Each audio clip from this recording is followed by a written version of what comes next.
The latest entry in the Super Robot Wars series, SRWY, has finally been revealed, and with it, we have a list of some of the series coming to the game. And since we're all speculating on what the other series will be, I decided to have some fun and sort of create my own version of not just what the completed roster of series would be in my mind, but how the story itself would be set up. I've tried to keep the details simple and straight to the point so that even if you're not familiar with a particular show and its terminology, events, etc., you can still follow along. One thing I want you to keep in mind as we go along is that this isn't exactly my dream roster per se. I mainly wanted to pick shows that work best in cohesion story-wise with what has already been revealed. Also, fair warning, this spoils the end of Code Geass out of necessity, so if by chance you don't know about what happens at the end of that show and want to watch it someday, beware. So, with that out of the way, let's get started. Our story begins 1 year after the events of the Zero Requiem, the turning point in history where the evil Emperor Lelouch was killed by the hero Zero. The animosity for the evil Emperor Lelouch and the threat he posed with the power of the nuclear weapons known as flares caused the world to unite for the first time in history to form one governing body known as the Earth Federation. With the world united for one common goal against one common enemy, it could be said the world knew true peace finally, and all the rippling effects that come with it. This includes the dissolution of the former Gundam fights, held between countries every 4 years to settle disputes, with the Gundams themselves now being banned, and mega corporations like the Benneric Group gaining more power and influence than ever, taking the place of countries as the superpowers of the world. One united Earth government must have sounded like a dream to the people of the past, but the reality is that such a massive organization is ripe for numerous factions with their own end goals to sprout up and vie for power. The biggest of these groups was the Organization of the Zodiac, or Oz for short, who in just under a year sees major influence in the Earth Federation, primarily with their attack dogs known as the Titans, who are used to strong-arm organizations, small countries, and probably most notably and importantly, colonies in space that prove uncooperative with Oz's ideals. Rumor has it that Oz and their Titans were able to quickly gain power due to the backing of a notable arms dealer, but there's been no solid proof found so far. We now skip to the present day, and to the fallout of these drastic changes in Earth and its socio-economic landscape. These changes throughout the Earthsphere were also felt in the colonies out in space. All suppression of the general populace throughout the colonies led to 5 colonists building 5 mobile suits in secret using the now forbidden gun technology. These Gundams would be sent to Earth to forcibly wrest control of Earth from Oz, and what would come to be known as Operation Meteor. Elsewhere in space, on a separate colony, a young girl named Soleta Mercury has just transferred to the Astacasia School of Technology. Alongside her fellow student Big Cloud, she becomes involved in the school's duels, contests for sport between mobile suits and Rozoids, the roles that the previous war machines have been officially regulated to since the era of peace began a year ago, and all colonies were forced into disarmament due to Oz's influence. Bit pilots the Lager Zero, while Soleta pilots the Ariel, both machines seemingly more than meets the eye. Meanwhile on Earth, the world is in an uproar after the 5 Gundam pilots of Operation Meteor have touched down and caused havoc across the various Earth Federation bases across the planet's surface. Life has to go on, however, and in Japan, a high school girl named Hitomi Kanzaki has been having visions of a strange alternate world and a boy named Van. One night, while running on her school track field alongside her friends, including one Sho Zama, a portal opens up and the boy from her visions pops out fighting a giant insect. With some help from Hitomi and Sho, the mysterious boy defeats the insect, but another portal opens up swallowing the 3, transporting them to the world of Gaia.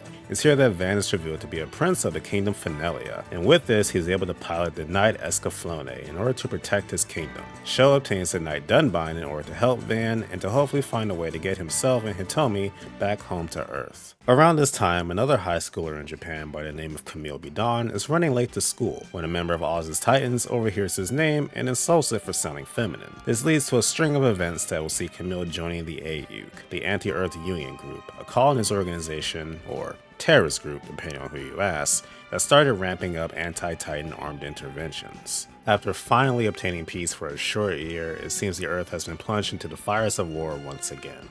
But little did anyone know that the infighting of humans would soon not be the only threat to mankind's existence. Hostile alien races have appeared from deep space and have started attacking colonies on sight while making a beeline for Earth. The first to appear was the Wolgaru, seemingly intelligent aliens that have attacked colonies in well-coordinated waves. Scrambling to tackle this unknown threat, the colonies deployed the evolved children to the front line. Child soldiers originally bred in experimentation to usher in a new era of human beings that could easily live in space. The evolved children were barely containing the Wolgaru threat when another alien menace appeared. This time one more primal and hell-bent on mindless destruction instead of the coordinated assaults of the Wolgaru. These new insectoid aliens would come to be known as the Radom, and were close to reaching the Earth when a lone figure in white stepped forth to stop them. His name, Techaman Blade. The destruction of the Radom seemingly his only goal and care in the world. In the wake of these continued threats to the Earth's safety, organizations across the planet have begun developing countermeasures in haste. Japan in particular has taken it upon itself to speed up production of 3 super robots to defend the nation, those being Combattler V, Voltes 5, and Deimos. Yes, after a long year of peace, the Earth finds itself in a tumultuous era once again. But hostile aliens aren't the only things in the far, dark reaches of space. Let's take a quick peek into a distant corner of the galaxy, the Brissinger Globular Cluster. On the planet Al-Shahal, someone has been handing out devices called Gaia memories to the populace of the city Fuuto. While they grant superhuman abilities, the victims unknowingly become infected with a virus called VAR syndrome.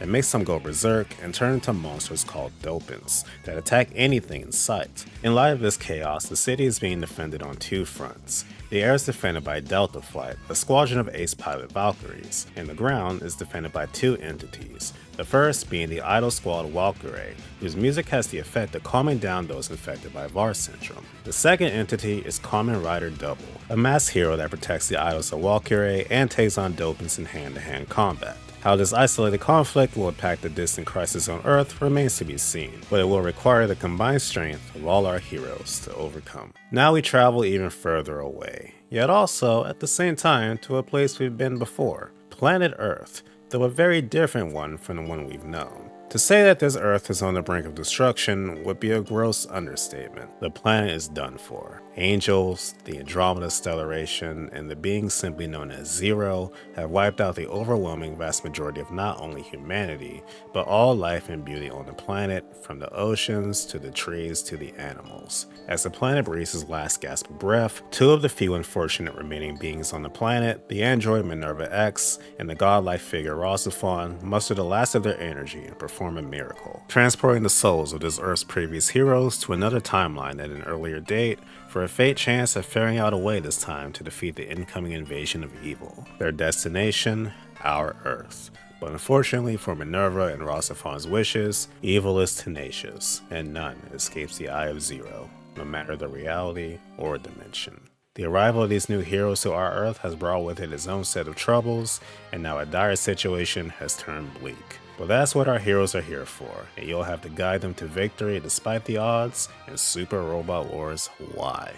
And that's my completed roster, and pretty much how I would make Super Robot Wars Y if I had the power, given the series we have so far. I tried to make it so every series revealed so far has a correlation to at least one other of my choosing, and it was fun finding similarities in the stories to mix and match.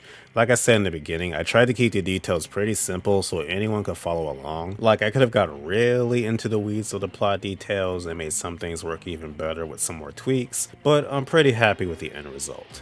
There were other series I was close to including, but I decided not to in the end, either because I felt I already had too many series overall, or I chose something over it. One example being Gundam Build Fighters, which I was originally going to use in place of Zoids, but explaining how the characters could have taken their mobile suits out of a virtual sim and used them in real combat would have taken another step in explaining. I've also seen speculation around SRWY maybe being the start of another sub-series of games, so I actually want to leave some things as is that could be expanded upon in a later game, like Char's counterattack or another UC entry being introduced in a later game, or the later Ava rebuild movies being introduced. But yeah, this was super fun to make. I actually always wanted to do a video like this, but for my dream SRW game roster, and I would make it a series where I go not just over the plot setup, but the full events of the game. Like, I had it on a ridiculous, ambitious scale in my head for years. And who knows, I may still do that one day, especially if you guys like this style of video. Let me know your thoughts down in the comments. Let me know what you would have added yourself or change. Be sure to leave a like and subscribe if you want to see more of me,